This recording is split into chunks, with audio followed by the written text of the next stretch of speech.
মাওলাও তো রাগান্বিত আওয়াজ দিবেন আর বলবেন লিমানিল মুলকুল ইয়াউম লিল্লাহিল ওয়াহিদিল কাহ্হার। ওই দিন নবী আল্লাহ রাগান্বিত আওয়াজ দিবেন, আল্লাহ তাআলার কুদরতি রাগান্বিত আওয়াজে হাসরের ময়দানটা থরথর করে কেঁপে উঠবে রে মুমিন। ও নবী আপনি বলেছেন ওই সময় হাসরের এমন ভয়াবহ অবস্থা হবে, জাহান্নামের চিৎকারের আওয়াজ। জাহান্নাম বলবে আল্লাহ বেনামাজিগুলো কই, বেপরদাওয়ালারা কই, গুনাহগারগুলো আমার পেটে দাও, আমার পেটে বড় ক্ষুধা।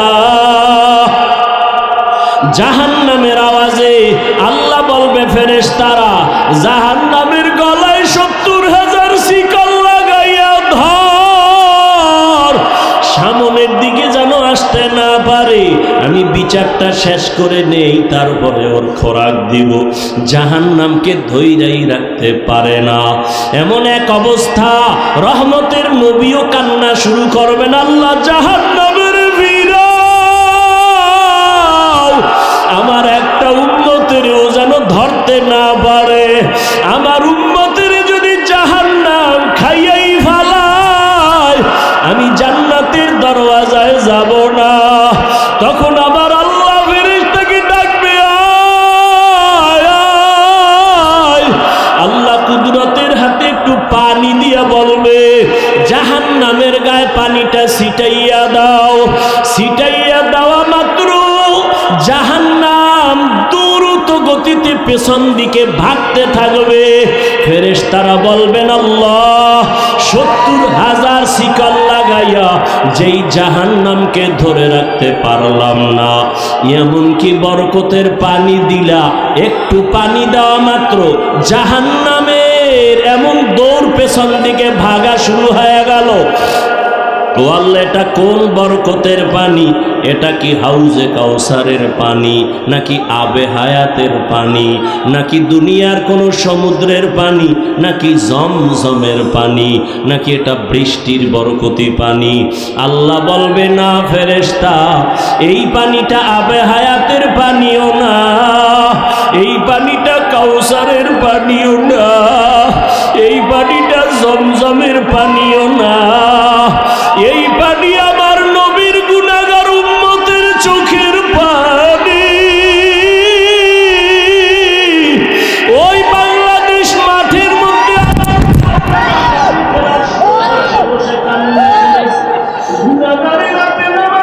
চোখের পানি সে কান্না করেছে আর বলছে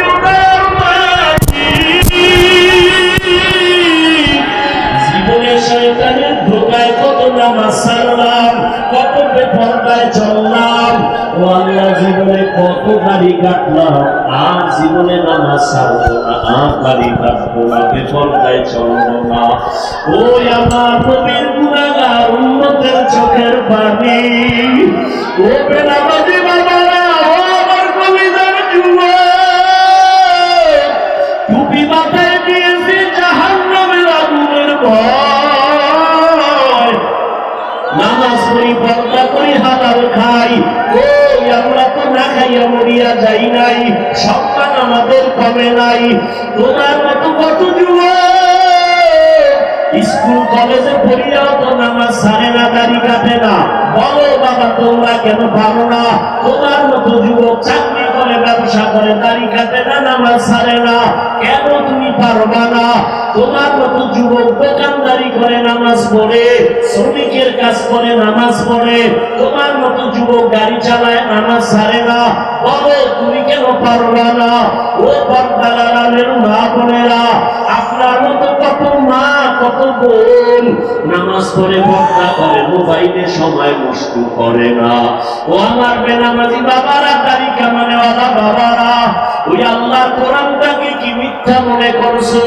নবীর কথা মিথ্যা মনে করেছো? না না, তোমার অন্তর যদি বলে সত্য, গুনাহগারের জন্য জাহান্নামটাও সত্য। এখনো পায়ে হাত রেখে বলি একটু তওবা করে আমার আল্লাহকে গোপন জীবনে ডাক দাও আর বলো হে দয়ার আল্লাহ, এই জীবনে কত দাড়ি কাটলাম, নামাজ ছাড়লাম, বেপরদায় চললাম, আজকে থেকে তওবা করলাম, আর নামাজ ছাড়বো না, বেপরদায় চলবো না, আর নবীর তরিকার বাইরে চলবো না, আর দাড়ি কাটবো না, মা বাবার সাথে বেয়াদবি করবো না, উলামায়ে কেরামের দোয়া নিয়া, শিক্ষকের দোয়া নিয়া নবীর তরিকায় চলবো। তওবা করার মতো যদি অন্তর তৈরি হয়, হায়াতের মালিক আল্লাহ, রিজিকের মালিক আল্লাহ, ইজ্জতের মালিক আল্লাহ, মনটাকে বুঝাও যে তোমার মতো যুবক জেনারেল লাইনে থাইকাও যদি নামাজ পড়ে তুমি কেন পারবা না। তওবা করার মতো যদি নিয়ত হয়, মনে মনে আমার আল্লাহকে বলো, আর দুই ফোঁটা চোখের পানি ছেড়ে কান্না করো, আর বলো আল্লাহ তোমার দরজা ছাড়া আর কোন দরজা নাই।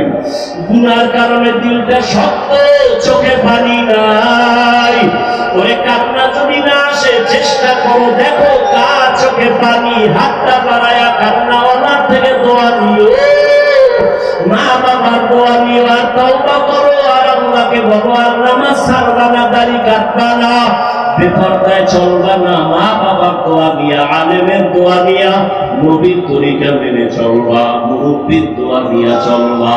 তওবা করার মতো যদি নিয়ত হয়, দুটো হাত আমার আল্লাহকে দেখায় দাও। আয় আল্লাহ আমাদের তওবা কবুল করে নেন, আয় আল্লাহ গুনাহমুক্ত জীবন দান করেন, আয় আল্লাহ আমার কলিজার একটা যুবকেরও খালি ফিরাইয়া দিয়েন না আল্লাহ, সবার জীবনকে দ্বীনের জন্য কবুল করে। আয় আল্লাহ শয়তানের ধোঁকা থেকে বাঁচিয়া তওবার উপরে মজবুত হইয়া চলার তৌফিক দান করেন, আমিন। উলামায়ে কেরামের মাধ্যমেই তো আমরা কালেমা শিখেছি, নামাজ শিখেছি, কিবলা চিনেছি, মা বাবার সম্মান করা শিখেছি। আজকে যদি বগুড়ার সেই সন্তান কোন আলেমের সাথে সম্পর্ক রাখত, ওই সন্তান কোনদিন মাকে জবাই করত না। আলেমের সাথে যত সম্পর্ক থাকবে, ওই সন্তান ভালোর দিকে আগাবে, সৎসঙ্গে স্বর্গবাস, অসৎসঙ্গে সোহবতে সালে তোরা সালে কুনা, সোহবতে তালে তোরা তালে কুনা, এক জামানা সোহবতে বা আউলিয়া, বেহতেরা সদ সালা তাআত বেরিয়া। হাকিমুল উম্মত, মুজাদ্দিদুল মিল্লাত, শাহ আশরাফ আলী থানবী ফারুকি রহমতুল্লাহ আলাইহি বাংলাদেশে আসছিলেন। বাংলাদেশের উলামায়ে কেরাম বয়ান শুনতেছেন। এক সময় তাকে একটা প্রশ্ন করেছিলেন হযরত, হাদিসে পাকে আছে সন্তান মোহাব্বত লাগায় যদি মা বাবার চেহারার দিকে তাকায়, বাইতুল্লাহ পায়, বাইতুল্লাহর জিয়ারতের সওয়াব পায়। মা বাবার দিকে তাকাইলে বাইতুল্লাহর হজের সওয়াব, ঠিক না? তার মানে বাইতুল্লাহ জিয়ারতের সওয়াব মানে বাইতুল্লাহই পায় মা বাবার দিকে তাকালে। কিন্তু আমরা ওলিয়া উলিয়া যারা উলামায়ে আহলে হক, এদের দিকে তাকাইলে আমরা কি পাবো? মা বাবার দিকে তাকাইলে বাইতুল্লাহ পায়, বাইতুল্লাহর জিয়ারত পায়, কবুল হজের সওয়াব। সাহাবায়ে কেরাম বলেন কয়বার? কয় যতবার তাকাইবা ততবার।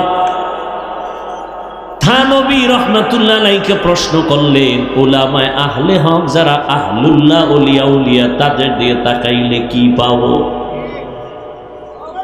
হাকিমুল উম্মত শাহ আশরাফ আলী থানবী ফারুকি রহমাতুল্লাহ আলাইহি বলেন, একটা সন্তান মা বাবার চেহারার দিকে তাকাইলে বাইতুল্লাহ পায়, বাইতুল্লাহর জিয়ারত পায়। কিন্তু একজন আল্লাহর আশিক যখন একজন কোরআনওয়ালা তাকওয়াওয়ালা আহলুল্লাহ ওলিয়ে কামেল এর দিকে তাকায়, শুধু বাইতুল্লাহ পায় না, বাইতুল্লাহর মালিকের পেয়ে যায়।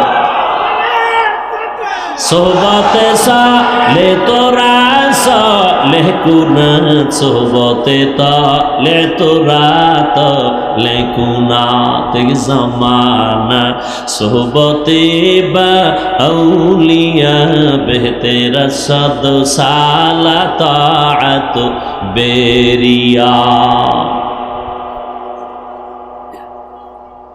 বলতেছিলাম উলামায়ে আহলে হক অনেক দামি।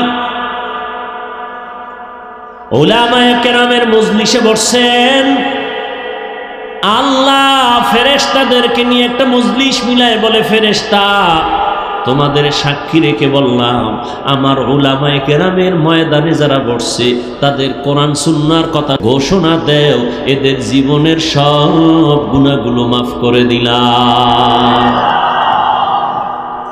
قال النبي صلى الله عليه وآله وسلم عليك بمجالسة العلماء واسمع كلام الحكماء فإن الله تعالى لا يحيي القلب الميت بنور الحكمة كما يحيي الأرض الميتة بوابل المطر أو كما قال النبي عليه الصلاة والسلام। আল্লাহর নবী বলেন, লোকমানে হাকিম তার সন্তানকে উপদেশ দিতেছেন, সেই উপদেশ আমি সাহাবাদেরকে শুনাইতেছি, সাহাবায়ে কেরাম শুনেন। উলামায়ে কেরামের মজলিসের দাম কত, কোরআনের ইলমওয়ালাদের মজলিসের দাম কত, যারা কোরআন সুন্নাহর ইলমওয়ালাদের মজলিসে বসো, আল্লাহর নবী কয় বৈশা তাদের হিকমতপূর্ণ কথা যদি শুনো, যদি দিলের কান লাগায় শুনো, আমার আল্লাহ সবার মুর্দা দিলটাকে জিন্দা দিলে পরিণত করে দিবে। এখন যে বুঝে না দিলটা মরা আবার জিন্দা কেমন, এটা যে বুঝে না তারে কেমনে বুঝাবো? قال النبي صلى الله عليه وآله وسلم আলা সাবধান এ উম্মত, ইন্না ফিল জাসাদি লামুদগাহ ইযা সালুহাত সালুহাল জাসাদু কুল্লু ওয়া ইযা ফাসাদাত ফাসাদাল জাসাদু কুল্লু আলা ওয়াহিয়াল কলব। রহমতের নবী বলেন, প্রত্যেকটা মানুষের ভেতর একটা গোশতের টুকরা আছে আল্লাহর দেওয়া, এটার নাম কলব। এটার নাম কি? এটার নাম কলব, এটার নাম দিল, এটার নাম কলব। এই কলবের টুকরা যদি ভালো থাকে পুরা মানুষটাই ভালো, আর এই গোশতের টুকরা কলব যার খারাপ পুরা মানুষটাই। বলে কলব খারাপ হয় কেমনে? নবী ভিন্ন হাদিসে বলেন, একটা গুনাহ করলে কলবে একটা কালো দাগ পড়ে, দুই গুনাহ করলে দুইটা কালো দাগ পড়ে। এভাবে গুনাহ করতে করতে করতে করতে অন্তরের মধ্যে কালো পর্দা পড়ে যায়। এবার আমার চশমার আয়নাটা সাদা, যখন কালো চশমা দিয়ে আমি বসবো তখন দেখবো সাদা বাতি সব কালো, সাদা কাপড় কালো। আসলে বাতি কালো না, সমস্যা আমার চোখের ভেতরে।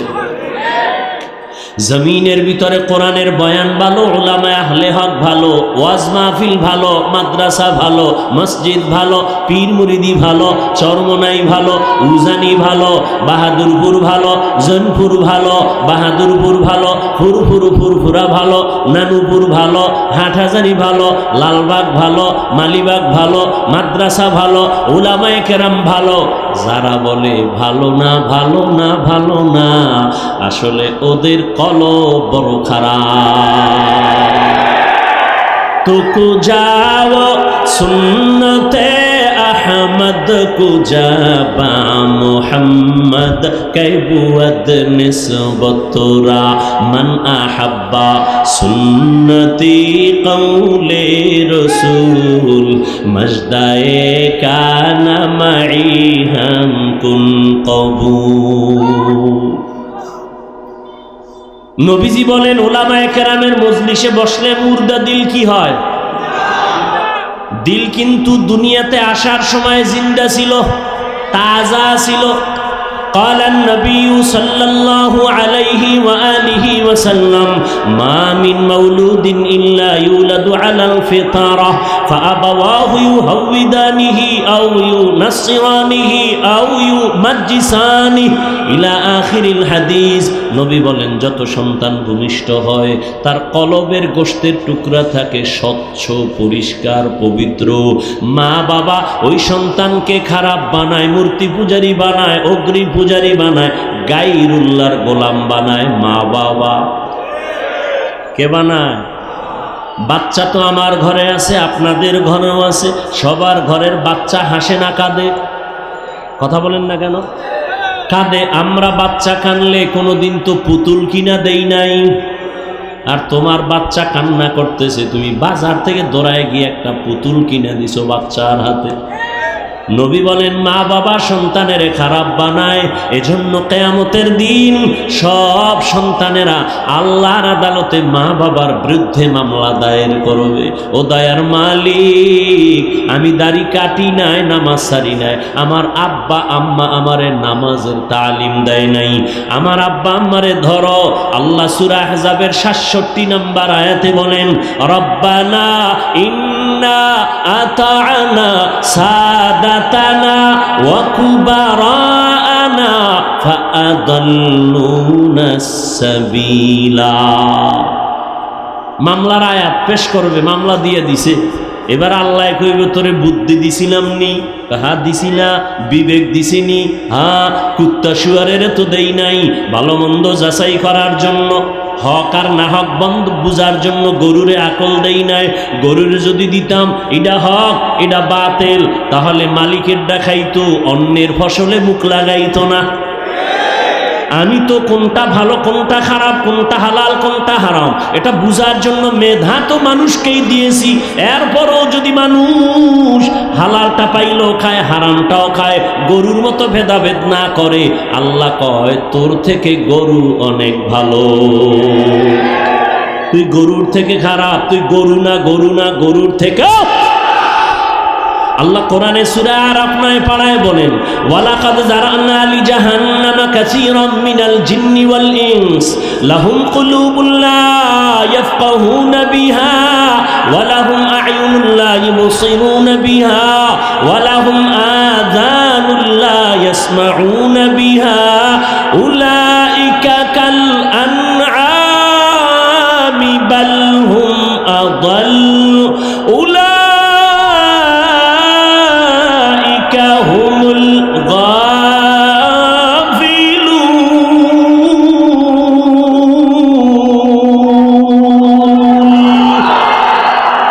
কালামে জিন্দা কুরআনে হাকিম হিকমতে উলা ইয়াজালসতু কাদিম আল্লাহ বলেন অধিকাংশ মানুষেরা জাহান্নামে যাবে কম না বেশি অধিকাংশ মানুষ জাহান্নামে যাবে কেন আমি আল্লাহ এদের কলব দিছি ফিকির করার জন্য গবেষণা করার জন্য গবেষণা করে না আমি আল্লাহ এদের চক্ষু দিছি দেখার জন্য দেখে না আমি আল্লাহ এদের কান দিছি শোনার জন্য শুনে না তাহলে কি চশমা দিয়ে আটকায় কয় না যা শুনতে বলছি তা শুনে না আমি কান দিছি কোরআনের আওয়াজ শুনবি মা বাবার আওয়াজ শুনবি আজানের আওয়াজ শুনে মসজিদে যাবি আমি আল্লাহ চক্ষু দিলাম মা বাবার চেহারা দেখবি সওয়াব চক্ষু দিলাম আল্লাহর কোরআন দেখবি সওয়াব বাইতুল্লাহ দেখবি সওয়াব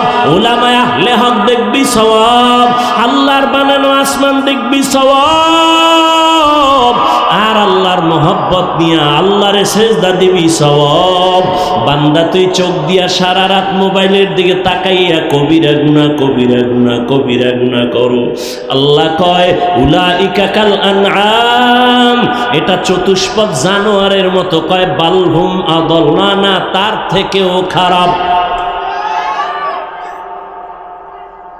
উলামায়ে কেরামের মজলিসে বসলে দিল কি হয় জিন্দা হয় কেমন জিন্দা নবী উদাহরণ দেয় কামা ইউহয়িল আরদাল মাইতাতা বিওয়াবিলিল মাতার যেমনি ভাবে সূর্যের গরম তাপে জমিনটা শুকাইয়া ফেটে যায়, লাঙ্গল চলে না, ট্রাক্টর চলে না, চাষাবাদ চলে না, ফসল উৎপাদনের ক্ষমতা থাকে না, ঠিক ওই জমিনের মধ্যে আমি আল্লাহ মুহূর্তে রহমতের বৃষ্টি দিয়া নরম বানায় দেই।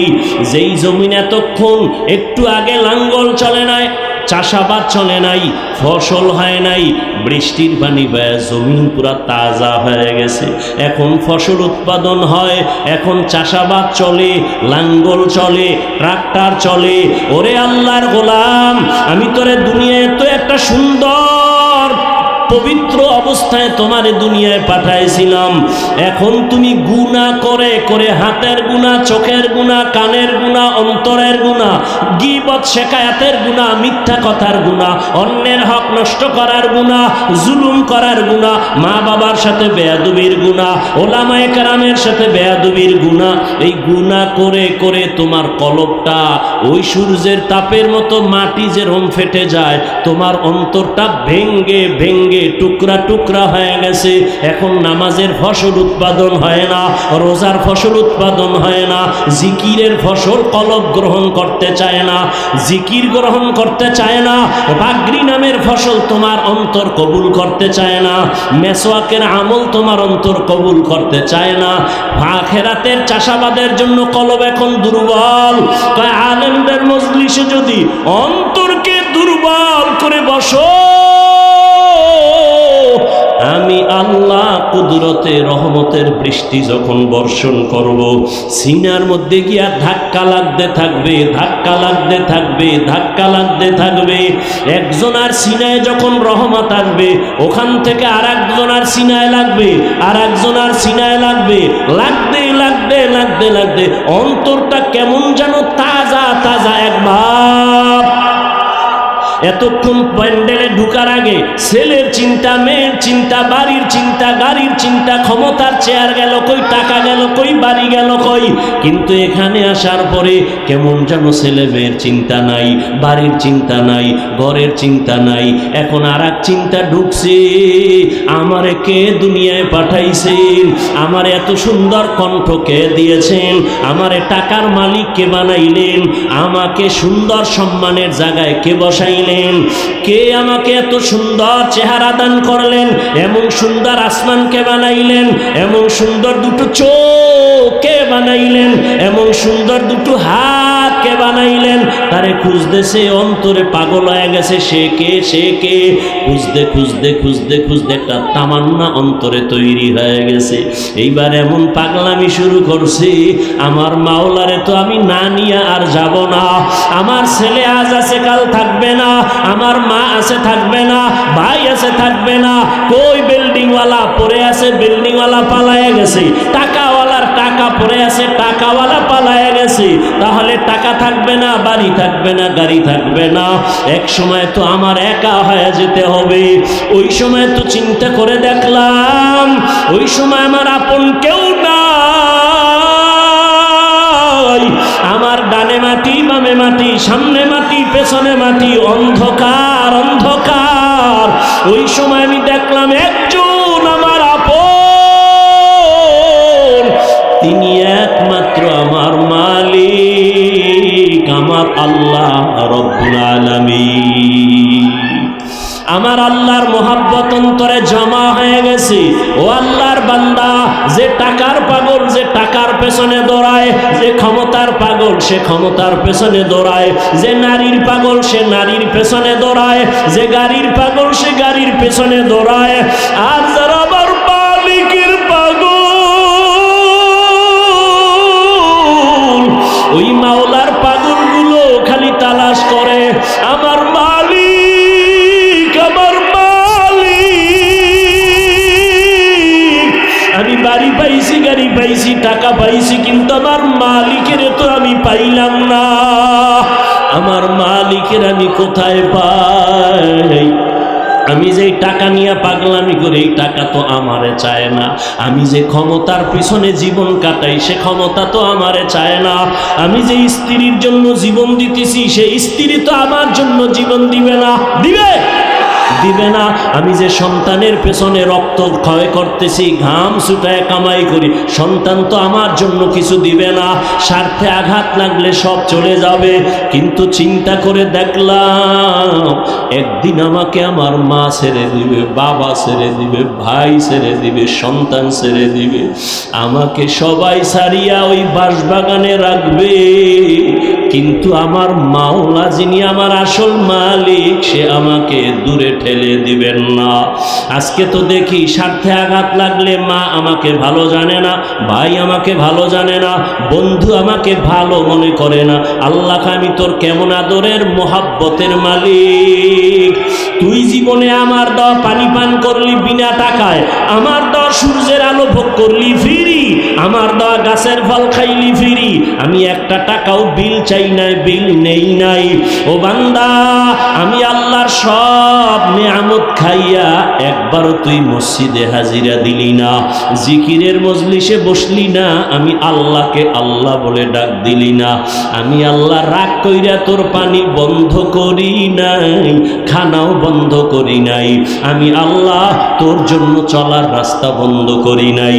তোর গুনার কারণে আমি জানি তুই কোন দিন কোথায় কয়টা অন্যায় করেছ। অন্ধকারে মোবাইল নিয়ে গুনাহ করেছো, আমি আল্লাহ সব তাকাইয়া তাকাইয়া দেখেছি। তুই চোখের দ্বারা কয়টা গুনাহ করেছো, হাতের দ্বারা কয়টা গুনাহ করেছো, কেউ জানে না। দরজা জানালা বন্ধ, আমার রহমতের দরজা তো বন্ধ নাই। আমি আল্লাহ রাগ করে পানিও বন্ধ করি নাই, সম্মানের চেয়ার থেকেও ফালাইয়া দেই নাই, বরং আমি এত মায়া নিয়ে তোরে ডাকছি, আয় আয় আয়। আমার রহমতের দরজা ছাড়িয়া তুই কোথায় যাও? ওরে বান্দা, আমার দরজা ছাড়া তুই যেদিকেই যাবি সেদিকেই তো জাহান্নামের আগুন। ওই জাহান্নামের আগুন তো সহ্য করতে পারবি না।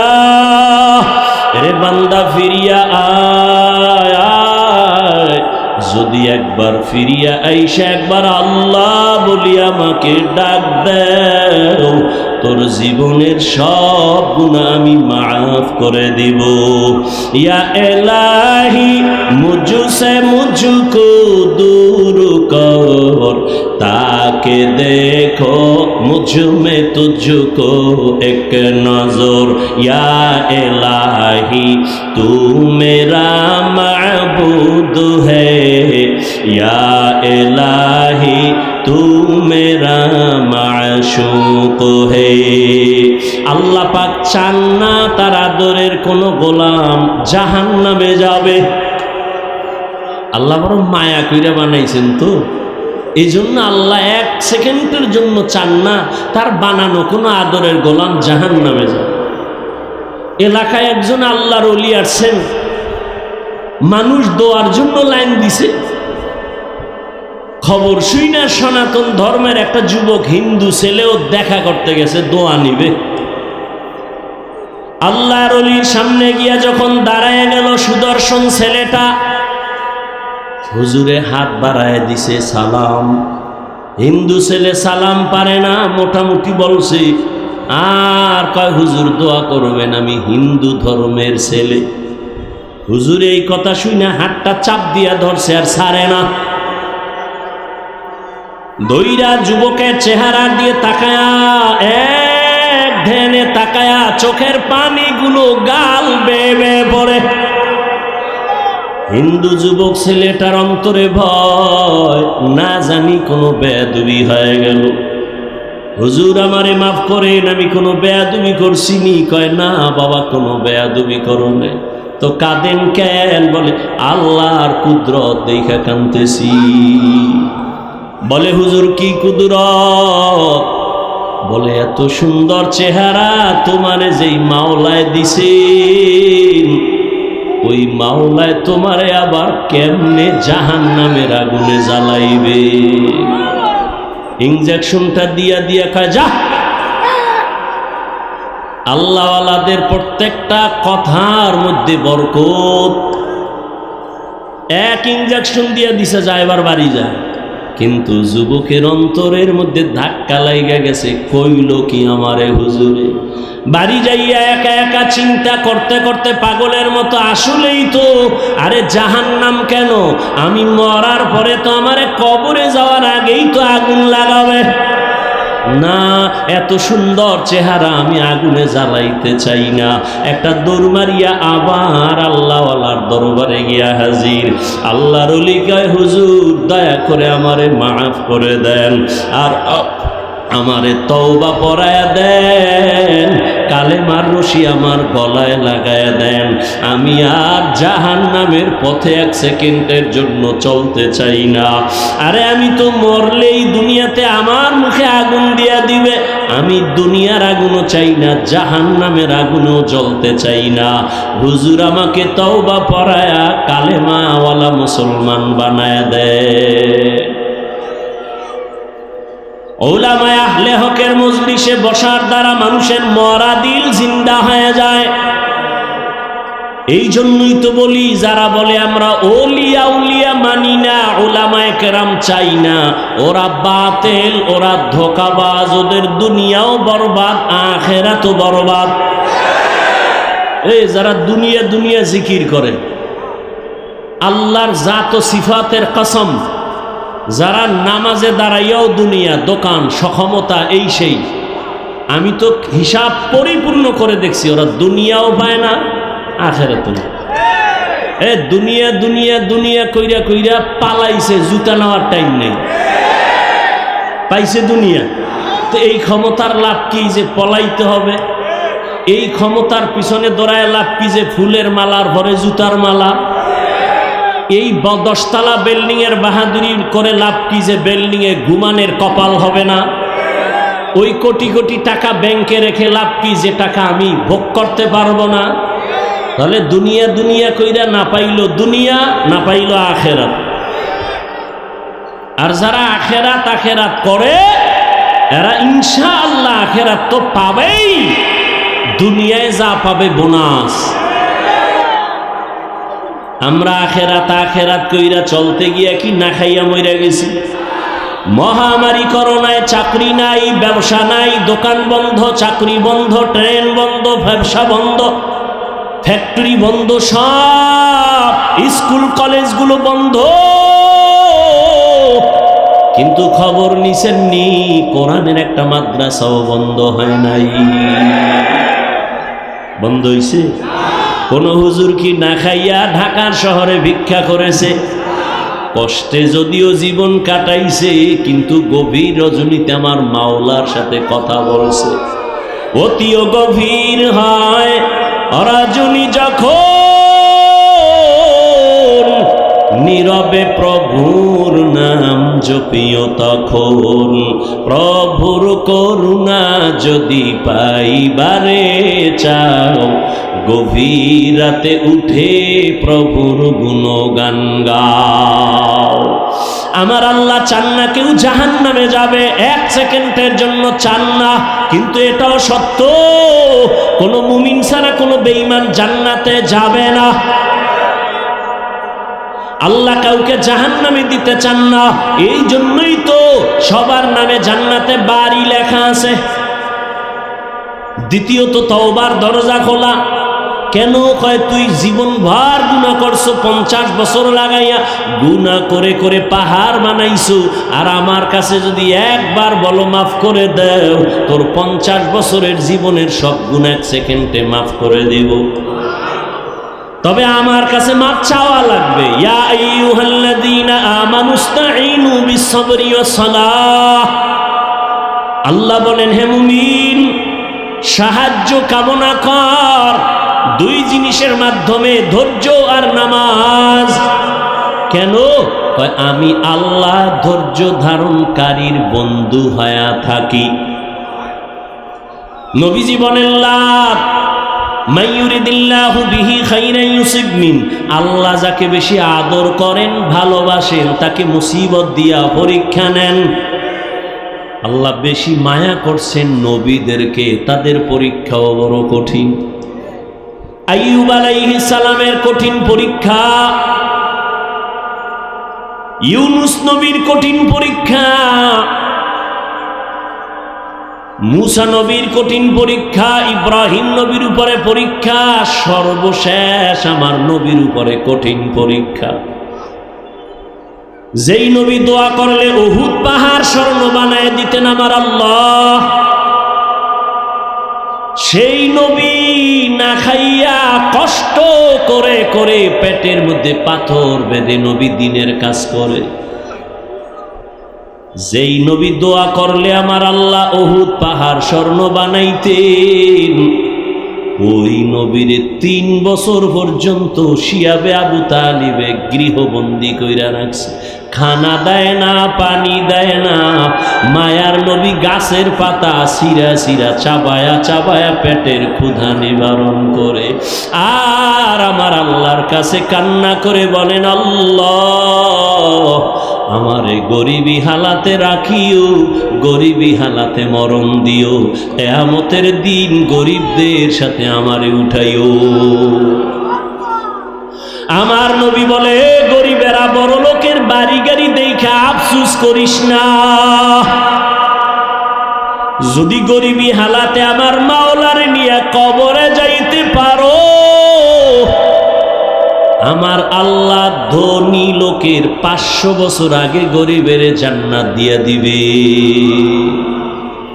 বেহেশত আজা কে আজারে নবাশো কসে রাবা কসে কারে নবাশো। আল্লাহ বলেন সাহায্য প্রার্থনা করো। কেন? মুমিনকে বললেন কেন? জান্নাত শুধু মুমিন পাবে, কোনো বেঈমান পাবে না। মুমিনকে আল্লাহ বলেন গায়ের জোরে আগাইতে পারবা না, কারণ তুমি জন্মগত দুর্বল। ওয়া খুলিকাল ইনসানু যায়ীফা, আমি মানুষের বড় দুর্বল করে বানাইলাম। একটা পিপিলিকার কাছেও তুমি দুর্বল, একটা মশার কাছেও তুমি দুর্বল। খানার বেলায় দুর্বল, ঘুমের বেলায় দুর্বল, মেধার ক্ষেত্রে দুর্বল, দুনিয়ার লাইনে দুর্বল, ধর্মের লাইনেও তুমি দুর্বল। মনে হয় যেন তোমার মতো দুর্বল কোনো প্রাণী জমিনে নাই। পিপিলিকায় যদি মেজাজ গরম করে, কোনো বনিয়াদম খানা খাইতে পারবে? মশায় যদি মেজাজ গরম করে, কোনো বনিয়াদম রাতের বেলা ঘুমাইতে পারবে না। ও বান্দা, তুই এত দুর্বল, এত দুর্বল। একটা গরুর কাছে তুই কত দুর্বল।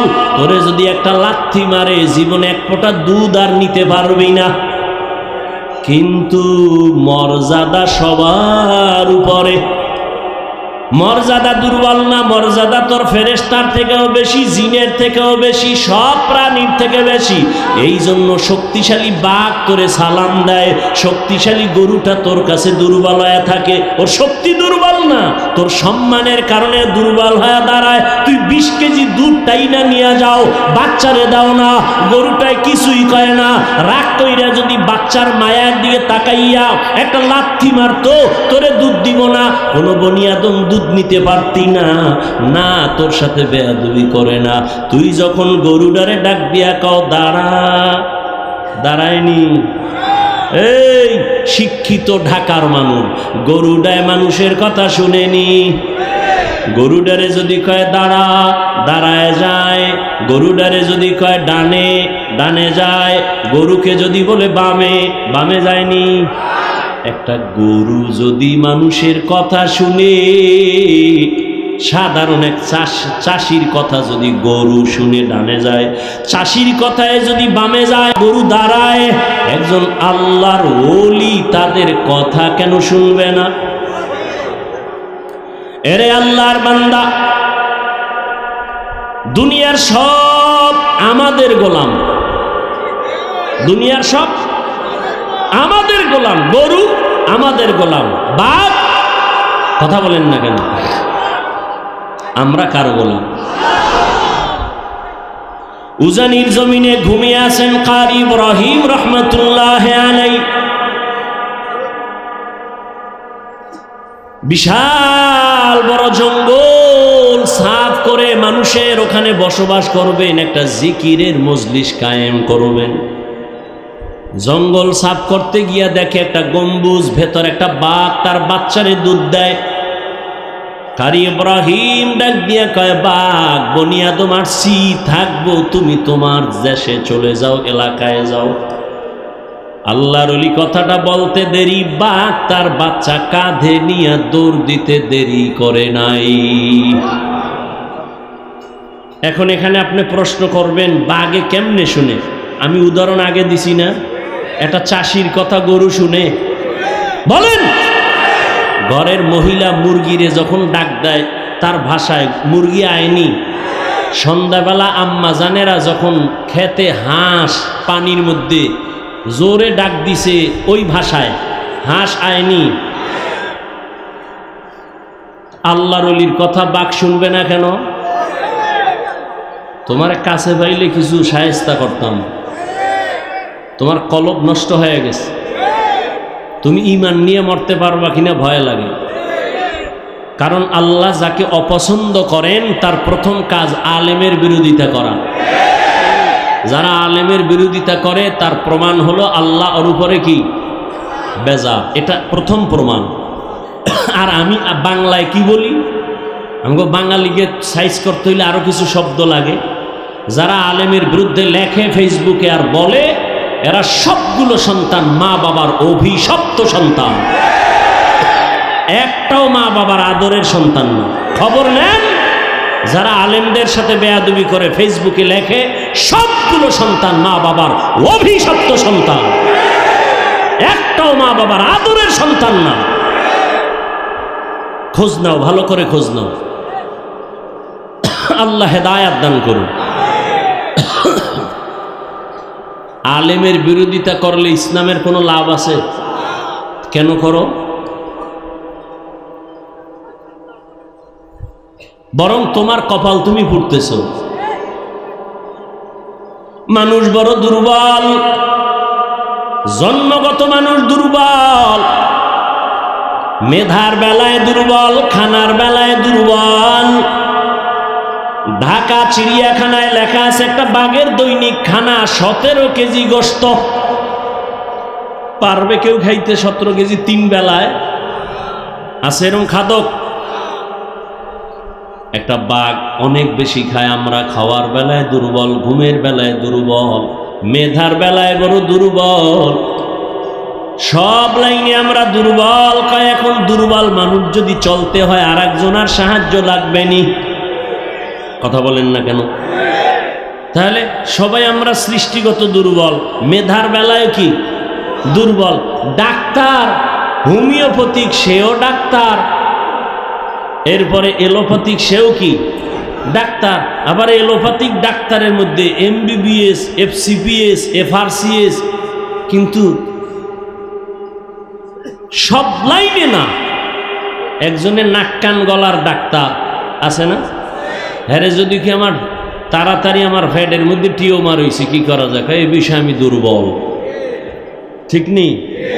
তাহলে প্রত্যেকটা মানুষ তার নিজের জায়গায় অন্যের তুলনায় দুর্বল, জন্মগতভাবে দুর্বল, মেধার বেলায় দুর্বল, ধর্মের লাইনেও। আপনারা যারা কোরআন পড়তে পারেন না, যারা কোরআন পড়তে পারে তাদের কাছে দুর্বল। আবার যারা কোরআন পড়তে পারেন, অর্থ জানেন না, যিনি অর্থ জানে তার কাছে দুর্বল। আবার আপনি অর্থ জানেন, তাফসির জানেন না, যারা তাফসির জানে তার কাছে দুর্বল। আবার আপনি কোরআনের তাফসির জানেন, ফিকহ জানেন না, ফতোয়া দিতে পারেন না, আপনি মুফতি সাহেবের কাছে দুর্বল। এই দুনিয়ার সবাই দুর্বল। এখন অন্যের সাহায্য ছাড়া চলা যাবে না। আবার জান্নাতের পথে যাব, পথটা চিনিও না, কত ভেজাল। একদিকে আমরা দুর্বল, আবার জান্নাতে যে যাব সেই পথও চিনি না। আবার সেই জান্নাতে যাওয়ার পথটার মধ্যেও ভেজাল। 3 দল শয়তান আমারে ব্যারিকেড দিয়া রাখছে, মানুষ শয়তান, জিন শয়তান, নফস শয়তান, ঠিক নেই? এতগুলো ঝামেলার মধ্যে জান্নাতের পথে আগাবো কেমনে? আল্লাহ কয় সাহায্য চাও। কার কাছে সাহায্য চাইবা? যার মধ্যে 3টা দুর্বলতা নাই। কয়টা? 1 নাম্বার, যার কোনো পিছু টান নাই, পিছনে যার কোনো কি নাই। যেমন আমগো পিছু টান আছে না, সামনে আগাইলে আমার ছেলে কয় আব্বু দেও, মেয়ে বলে আব্বু দেও, বউ বলে স্বামী দাও, আম্মা জান কয় ছেলে দাও, আব্বা জানে বলে দাও। যত সামনে আগাই তত পেছনে চাই না। আমগো উজানি পড়ছি তো, এই আপনারা এরকম করেন কেন? অশেষ ভাল লাগে না? মোনাজাত দিয়ে দিই।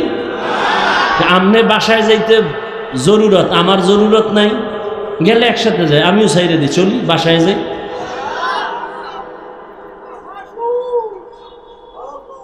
জীবনে আল্লাহর ওয়ালাদের মজলিসে বসেন নাই তো এই মজা বুঝবেন কি?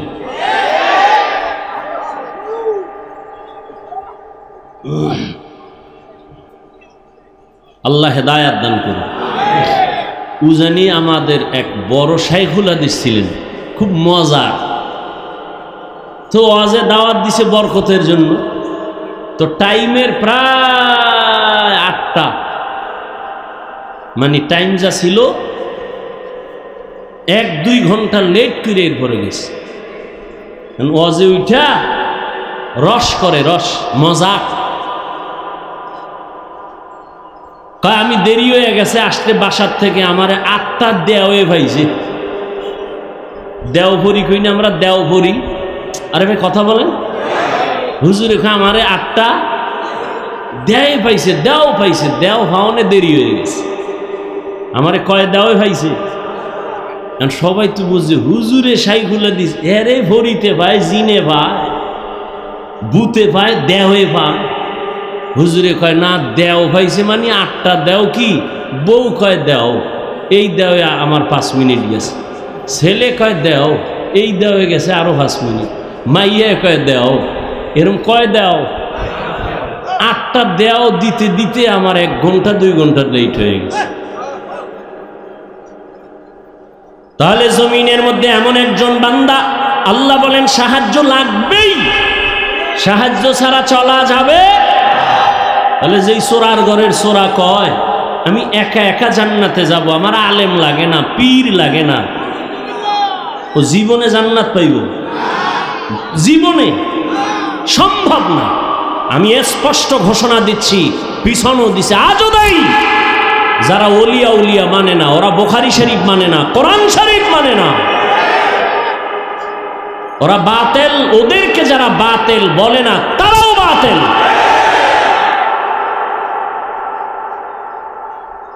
আল্লাহ হেদায়াত দান করুন। এমন একজন থেকে সাহায্য চাও, সাহায্য লাগবেই লাগবে, এ কথায় সবাই একমত। এখন সাহায্য কার থেকে নিবেন এই বিষয় সিদ্ধান্ত নেন। যার মধ্যে 3টা দুর্বলতা নাই তার থেকে সাহায্য নিতে হবে। 1 নাম্বার দুর্বলতা, যার পেছনে টান নাই। বলেন দুনিয়াতে কোনো মানুষ আসেনি যার পিছে টান নাই? কে আছে কোন? নাই। বুঝা কথা কইেন, খালি বক বক করলি মুখ একটা আছে খালি কইয়ে ফেলাইব। খুব হিসাব করে কথা বলতে হবে। বুঝেন না, পারেন না, চুপ থাকবেন। 2 নাম্বার দুর্বলতা, যার অভাব নাই। খুঁজা দেখেন তো একজন পিসাব পাইবেন নি যার অভাব নাই।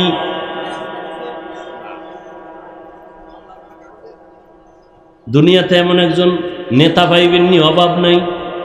বরং আমি বলি যার যত টাকা তার অভাব তত বেশি। যে যত বড় টাকাওয়ালা তার অভাব তত বড়। রিক্সাওয়ালার যদি জামায় ময়লা লাগে নিজে ধুইয়া ফালায়, কিন্তু বড় লোকের জামা তো নিজে ধুইতেই পারে না। কি করতে হবে? কাজের লোকের ডাক, বেতন দিয়া জামা ধুইয়া দাও, জুতাটা মুছা দাও, ঘর মুছা দাও। এজন্য যত টাকাওয়ালা যত বড় লোক সব গরিবের কাছে ঠেকা। গরিব যদি বড় লোকের কাজ না করে, প্রত্যেক বড় লোকের টাইলস মোজাইক করা 5 তলা বিল্ডিং গরুর গোয়াল ঘর হয়ে যাবে। অথচ এই জালেমরা কর্মচারী কাজের লোকের সাথে গরিবের সাথে জুলুম করে বেশি। ঠিক নেই? আল্লাহ হেদায়াত দান করুন। তাহলে কি বুঝলাম? দুনিয়াতে অভাব ছাড়া কোনো মানুষ। 3 নাম্বার দুর্বলতা, যার কোনো স্বার্থ নাই। এবার খুঁজা দেখেন দুনিয়াতে এমন একজন মানুষ পাইবেননি যার কোনো স্বার্থ নাই। দেখেন তো, আমি দুইজনারে পাইছিলাম, কিন্তু সোনার বাংলা এটার কোনো গ্যারান্টি নাই। একজন পাইছি আমার আব্বা, আর একজন পাইছিলাম আমার আম্মা, স্বার্থ নাই, কিন্তু সোনার বাংলা এটার গ্যারান্টি দিতে পারি না। কারণ বহু মা বাবা স্বার্থের টানে সন্তানের বিরুদ্ধে মামলা করেছে, সন্তানের জবাই করেছে। এই খবর নাই সোনার বাংলায়? আপন বাবা তার মাইয়া, আপন মাইয়াটারে হোটেলের মধ্যে ঢুকায় কয় আজকের রাতের জন্য তুই আমার কাছে স্ত্রীর মতো। এবার বুঝেন তাহলে স্বার্থ ছাড়া কোনো মানুষ আসেনি। তাহলে কি ফলাফল হলো? জমিনের মধ্যে পিছুটান ছাড়া কোনো মানুষ নাই, অভাব ছাড়া কোনো মানুষ নাই, স্বার্থ ছাড়া কোনো মানুষ। তাহলে খোঁজেন এই তিনটা অভাব দুর্বলতার নাই, একমাত্র যাকে পাইবেন তিনি হলেন আমার। ইয়া আইয়ুহান নাস আনতুমুল ফুকারাউ ইলাল্লাহ ওয়াল্লাহু হুয়াল গনিয়্যুল হামিদ।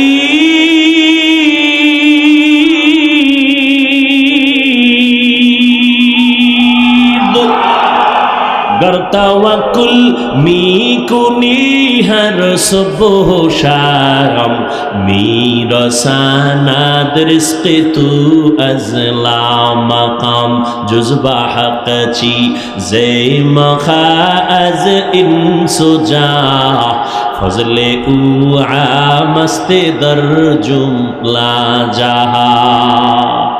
সাহায্য চাবো, আল্লাহ কয় দুনিয়ার মানুষ আমি একমাত্র প্রশংসিত ধনী, তোমরা সবাই ফকির।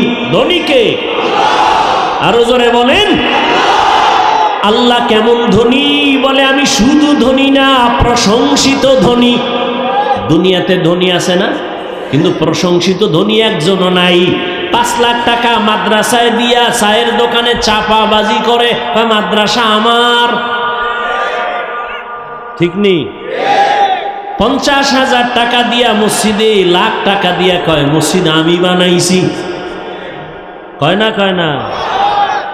দুনিয়াতে কোনো প্রশংসিত ধনী নাই, একমাত্র প্রশংসিত ধনী আমার আল্লাহ। বলেন তাহলে সাহায্য কার কাছে? কার কাছে? ও ঢাকার মুসলমান, হে যুবক,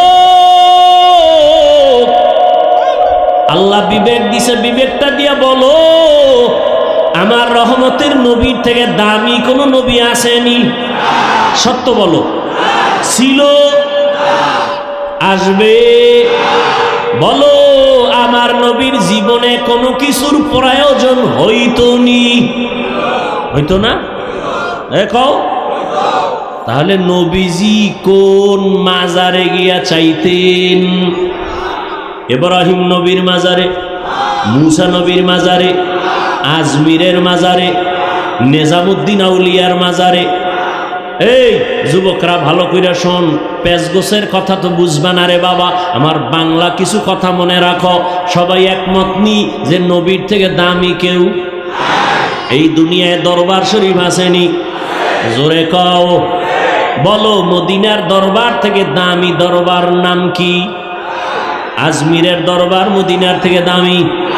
মাইজভান্ডারের দরবার, আড্রসির দরবার, দেওয়ানবাগের দরবার, চন্দ্রভাড়ার দরবার, এনায়তপুরের দরবার, খানজাহান আলীর দরবার, আমানত শাহর দরবার।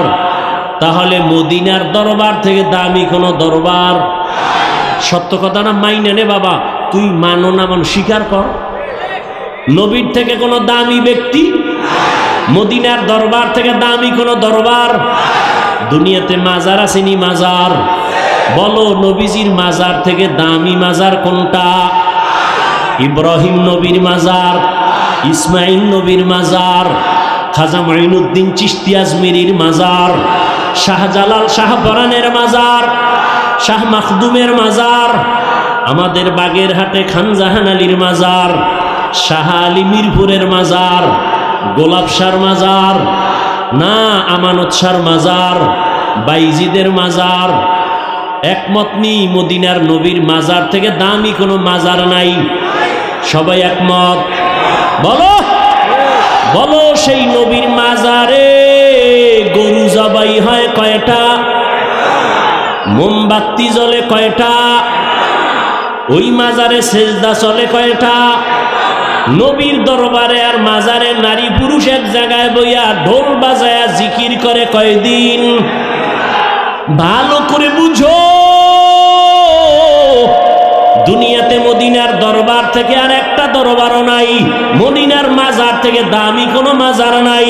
অতএব শিক্ষা নাও রে যুবক, মদিনার দরবারে আর মাজারে যা চলবে না, দুনিয়ার দরবারে আর মাজারেও তা চলতে দেওয়া হবে না।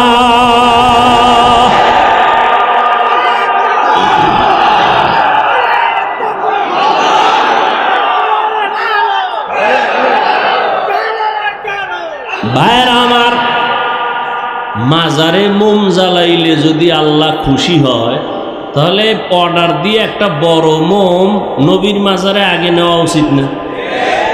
কি মাজারে সেজদা দিলে যদি অনেক বরকত হয়, তাহলে রসুলের মাজারে সেজদা আগে দেওয়া উচিত না? কেউ দিছে? এই পাগলামি কেন? আল্লাহ হেদায়েত দান করুন। जिंदगी में बंदगी तू करना है, जिंदगी में बंदगी तू करना है, जिंदगी बे बंदगी शर्मिंदा है, जिंदगी बे बंदगी शर्मिंदा है। यहाँ हम सब मुसाफिर, दिल ना लगा, अहले दिल की नजर से रूह करता जा, शाह दौलत सब फकीर गर नेक ने, शाह दौलत सब फकीर गर नेक ने, जिंदगी में बंदगी तू करना है, जिंदगी बे बंदगी शर्मिंदा है, जिंदगी बे बंदगी शर्मिंदा है। ও আমার কলিজার যুবক বাবারা, বলো নবীজি সাহায্য চাইতেন কার কাছে? সবাই একমত? নবী যদি আল্লাহর কাছে চাইতে পারেন, তোমার আল্লাহর কাছে চাইতে সমস্যা কেন? আল্লাহরে পছন্দ হয় না? হয়? হইলে তাহলে চাও না কেন? আল্লাহ দিতে পারেন না? পারেন? তাহলে চাও না কেন? আল্লাহ তো দেওয়ার জন্য রাতের গভীরে প্রথম আসমানে এসে ডাকেন, ও আমার গোলাম আর কত ঘুমাবি, ও আল্লাহ বান্দারে প্রতি রাতের গভীরে ডাকে, আয় আয় আয়, আমার একবার ডাক দে, মোহাব্বত লাগায় ডাক, দুই ফোঁটা চোখের পানি ছেড়ে কান্না কর। একটা সন্তান চোখের পানি ছেড়ে যদি আম্মার কাছে বলে, আম্মু আমারে মাফ করে দাও, আমি ভুল করেছি, মায়ের মায়া কমে না বাড়ে? মা কয়, তোরে আর কোনোদিন কিছু বলবো না, আয় আমি কলিজাবের একটু দোয়া কইরা দেই। একটা ছাত্র অন্যায় কইরা যদি কান্না করে বলে, আমার ওস্তাদ জি আমারে মাফ করে দেন, ওস্তাদের মায়া বাড়ে না কমে? ওরে কান্না দেখলে যদি সন্তানের কান্নায় মায়ের মায়া বাড়ে, ছাত্রের কান্না দেখলে যদি শিক্ষকের মায়া বাড়ে, ওরে আমার মাওলার মায়া কি কম? ওরে আমার মাওলারে যদি দুই ফোঁটা চোখের পানি ছেড়ে একবার ডাক দিতে পারো, হে মালিক, এই জন্য জমিনে আমার মতো গুনাহগার কেউ নাই। মানুষ আমারে কত সম্মানের চেয়ারে বসাইছে, আসলে আমার মতো খারাপ জমিনে কেউ নাই। আমি চোখ বন্ধ করে দেখলাম গুনার কারণে আমার হাত না পাক, আমার চোখ না পাক, আমার জিহ্বা না পাক, আমার অন্তর না পাক। এই অবস্থায় যদি আজরাইল আমার রূহটা নিতে আসে, আমার মনে হয় আমি ঈমান নিয়ে মরার বিছানায় যেতে পারবো না রে বাবা। ও আল্লাহর বান্দারা, আজকে তোমাদের পাও দইরা দইরা বয়ান করি কেন? এতক্ষণ যে চিল্লাইয়া বয়ান করলাম, একবারও বলি না ও কলিজার যুবকেরা তাড়াতাড়ি পাগড়ি লাগা, হাতে তসবিহ নে, স্কুলে তালা লাগায় মাদ্রাসায় আয়। একবারও বলি নাই বলবো না, তাহলে বলবো কি? বলবো হে যুবক, স্কুলে পড়ো, কলেজে পড়ো আলহামদুলিল্লাহ, চাকরি করো আলহামদুলিল্লাহ, ব্যবসা করো আলহামদুলিল্লাহ, লেখাপড়া করো আলহামদুলিল্লাহ, কোনো বাধা নাই। বাবা তুমি ডাক্তার হও, কলিজা দিয়া দোয়া করি, ইঞ্জিনিয়ার হও, প্রফেসর হও, তবে আমার দাবি একটা, বেয়াদব কোনোদিন হইও না। তোমার আচরণে কোনোদিন যেন মা বাবা কষ্ট না পায়, তোমার ব্যবহারে কোনোদিন শিক্ষক যেন কষ্ট না পায়, তোমার ব্যবহারে কোনোদিন যেন মুরব্বী উলামায়ে কেরাম কষ্ট না পায়। জীবনে আদর্শ নিয়ে ডাক্তার হও, তোমার সম্মান থাকবে সবার উপরে, তোমাকে সবাই মাথায় সম্মান নিয়ে চলবে। কিন্তু ডাক্তার হইয়া যদি আদর্শ ঠিক রাখতে না পারো, ডাক্তার হইলেও তাসলিমার মতো জুতার বাড়ি খায়া পালানো লাগবে। ঢাকা কলেজের প্রফেসর আহমদ শরীফ ক্লাসের মধ্যে ঢুইকা কয়, এই ছেলে মেয়েরা আমার চিনুসনি? কয় চিনি স্যার। নাম কি জানো নি? কয় জানি। বল। কয় বেয়াদবি হবে। কয় শোন, আমার নাম আহমদ শরীফ, আমি ঢাকা কলেজের প্রফেসর। শোন, এত জীবন শুনছো কোরআন শরীফ, হাদিস শরীফ, মক্কা শরীফ, মদিনা শরীফ, আজকে থেকে শুনে রাখ, মক্কা শরীফ লাগবে না, মদিনা শরীফ লাগবে না, হাদিস শরীফ লাগবে না, কোরআন শরীফ লাগবে না, আজকে থেকে আমি আহমদ শরীফ যথেষ্ট। মরার আগে ছেলে মেয়েকে বলে গেছিল, আমি মরার পরে কবর বিশ্বাস করি না, আমি মইরা গেলে কবরে তোরা দাফন করবি না।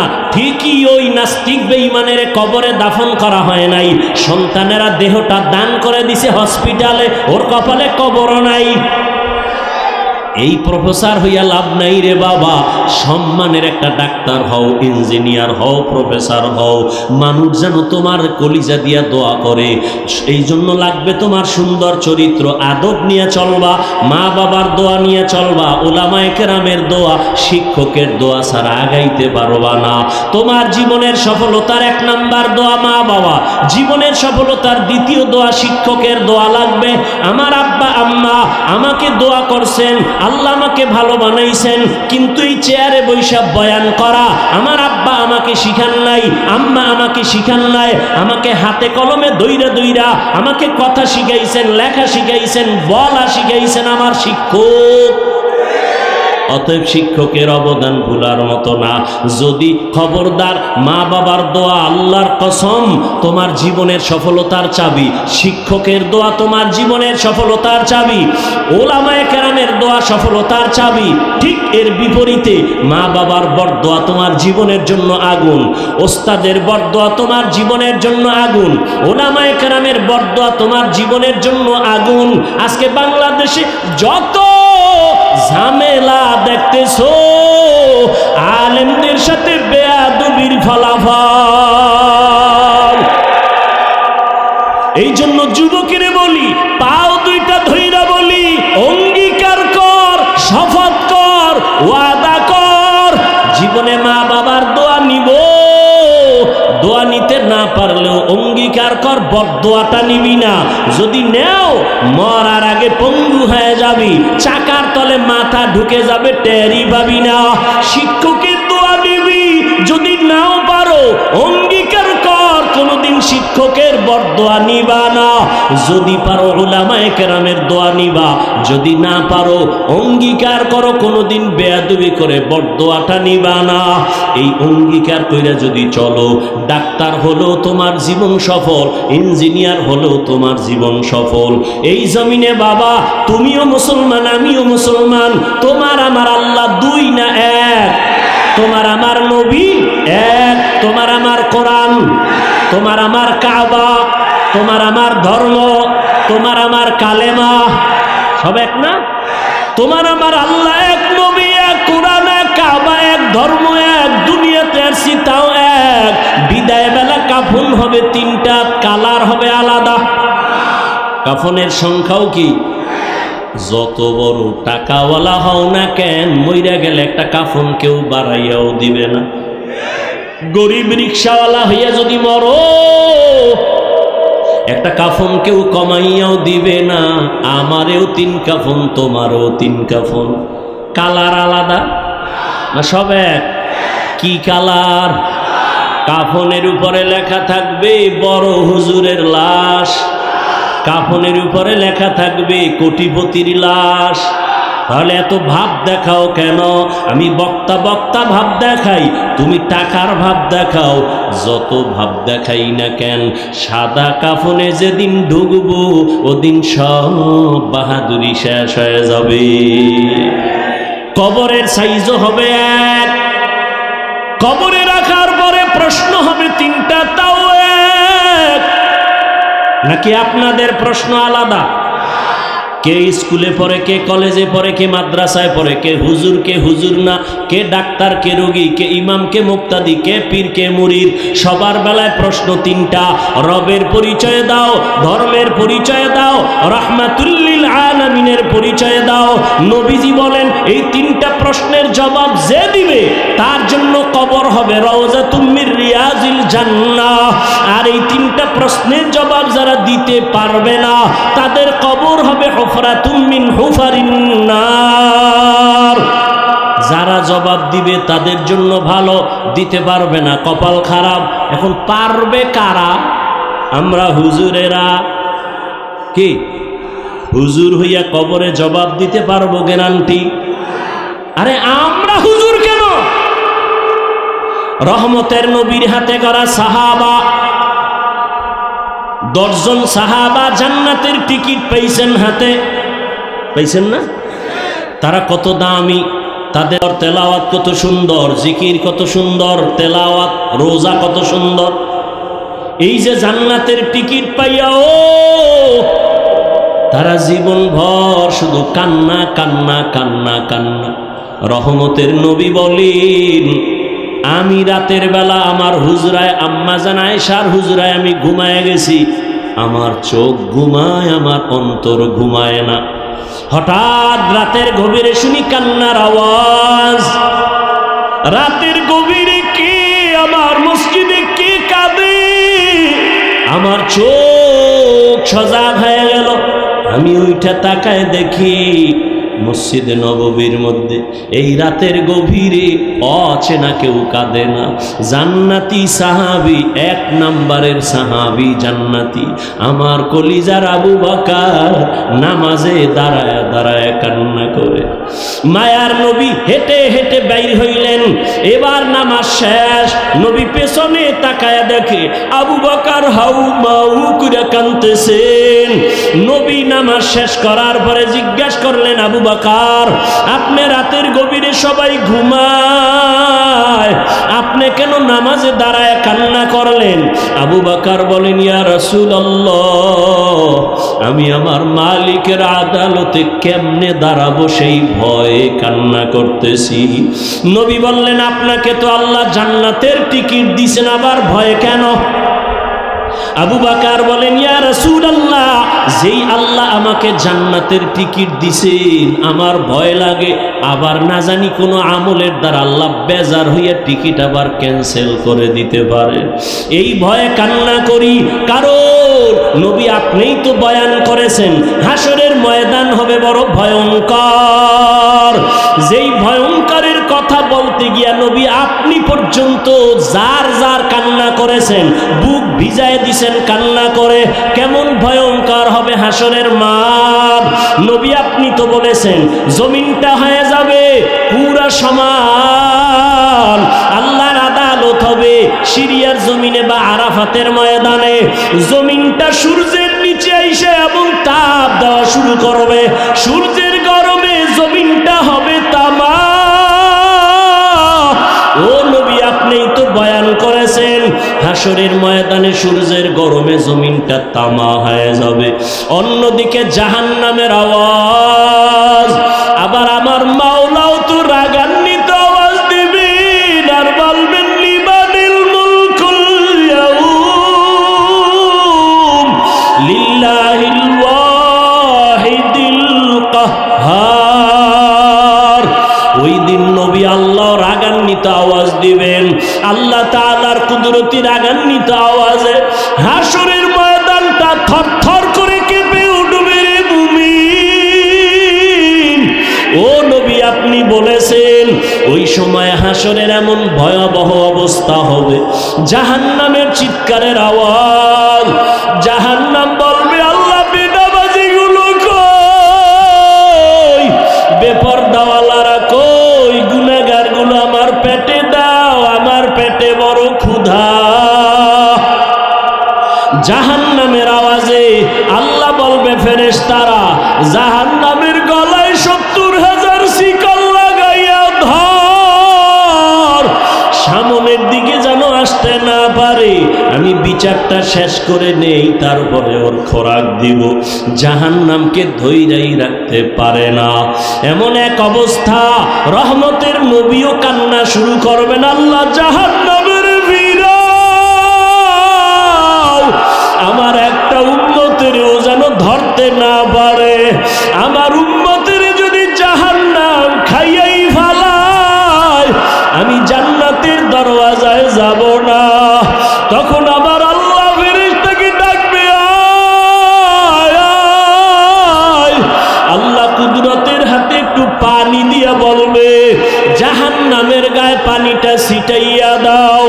ছিটাইয়া দেওয়া মাত্র জাহান্নাম দ্রুত গতিতে পেছন দিকে ভাগতে থাকবে। ফেরেশতারা বলবেন আল্লাহ 70,000 শিকল লাগাইয়া যেই জাহান্নামকে ধরে রাখতে পারলাম না, এমনকি বরকতের পানি দিলা, একটু পানি দেওয়া মাত্র জাহান্নামের এমন দৌড় পেছন দিকে ভাগা শুরু হয়ে গেল। ও আল্লাহ এটা কোন বরকতের পানি?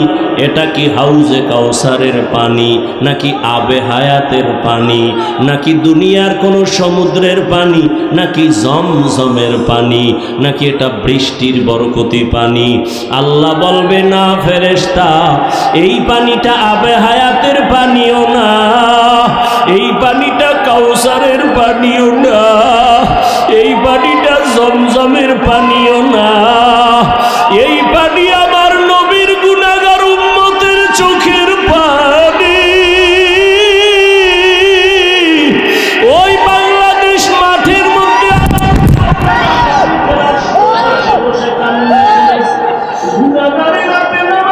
চোখের পানি সে কান্না করেছে, আর বলছে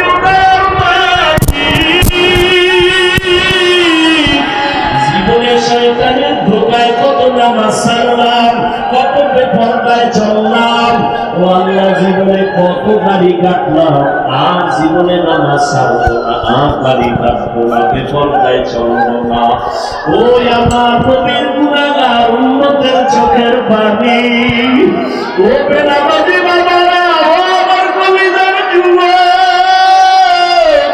টুপি মাথায় দিয়েছি জাহান্নামের আগুনের ভয়, নামাজ পড়ি, পর্দা করি, হালাল খাই, ওই আমরা তো না খাইয়া মরিয়া যাই নাই, সন্তান আমাদের কমে নাই। তোমার মতো কত যুবক স্কুল কলেজে পড়িয়াও তো নামাজ ছাড়ে না, দাড়ি কাটে না। বলো বাবা তোমরা কেন পারো না? তোমার মতো যুবক চাকরি করে, ব্যবসা করে, দাড়ি কাটে না, নামাজ ছাড়ে না, কেন তুমি পারবা না? তোমার মতো যুবক দোকানদারি করে, নামাজ পড়ে, শ্রমিকের কাজ করে, নামাজ পড়ে, তোমার মতো যুবক গাড়ি চালায়, নামাজ ছাড়ে না, বলো তুমি কেন পারবা না? ও পর্দার মা বোনেরা, আপনার মতো কত মা, কত বোন নামাজ পড়ে, পর্দা করে, মোবাইলে সময় নষ্ট করে না। ও আমার বেনামাজি বাবারা, দাড়ি কামানেওয়ালা বাবারা, ওই আল্লাহর কোরআনটাকে কি মিথ্যা মনে করছো? নবীর কথা মিথ্যা মনে করেছো? না না, তোমার অন্তর যদি বলে সত্য, গুনাহগারের জন্য জাহান্নামটাও সত্য। এখনো পায়ে হাত রেখে বলি, একটু তওবা করে আমার আল্লাহকে গোপনে ডাক দাও, আর বলো হে দয়ার আল্লাহ, এই জীবনে কত দাড়ি কাটলাম, নামাজ ছাড়লাম, বেপরদায় চললাম, আজকে থেকে তওবা করলাম, আর নামাজ ছাড়বো না, বেপরদায় চলবো না, আর নবীর তরিকার বাইরে চলবো না, আর দাড়ি কাটবো না, মা বাবার সাথে বেয়াদবি করবো না, উলামায়ে কেরামের দোয়া নিয়া, শিক্ষকের দোয়া নিয়া নবীর তরিকায় চলবো। তওবা করার মতো যদি অন্তর তৈরি হয়, হায়াতের মালিক আল্লাহ, রিজিকের মালিক আল্লাহ, ইজ্জতের মালিক আল্লাহ, মনটাকে বোঝাও যে তোমার মতো যুবক জেনারেল লাইনে থাইকাও যদি নামাজ পড়ে, তুমি কেন পারবা না? তওবা করার মতো যদি নিয়ত হয়, মনে মনে আমার আল্লাহকে বলো, আর দুই ফোঁটা চোখের পানি ছেড়ে কান্না করো, আর বলো আল্লাহ, তোমার দরজা ছাড়া আর কোন দরজা নাই। গুনার কারণে দিলটা শক্ত, চোখে পানি নাই, ওরে কান্না যদি না আসে, চেষ্টা করো, দেখো কার চোখে পানি, হাতটা বাড়ায়া কান্নাওয়ালার থেকে দোয়া নিও, মা বাবার দোয়া নিও, আর তওবা করো, আর আল্লাহকে বলো, আর নামাজ ছাড়বা না, দাড়ি কাটবা না, বেপরদায় চলবা না, মা বাবার দোয়া নিয়া, আলেমের দোয়া নিয়া, নবীর তরিকা মেনে চলবা, মুরব্বির দোয়া নিয়া চলবা। তওবা করার মতো যদি নিয়ত হয়, দুটো হাত আমার আল্লাহকে দেখায় দাও। আয় আল্লাহ, আমাদের তওবা কবুল করে নেন। আয় আল্লাহ, গুনাহমুক্ত জীবন দান করেন। আয় আল্লাহ, আমার কলিজার একটা যুবকেরও খালি ফিরাইয়া দিয়েন না আল্লাহ। সবার জীবনকে দ্বীনের জন্য কবুল করে। আয় আল্লাহ, শয়তানের ধোঁকা থেকে বাঁচিয়া তওবার উপরে মজবুত হইয়া চলার তৌফিক দান করেন। আমিন।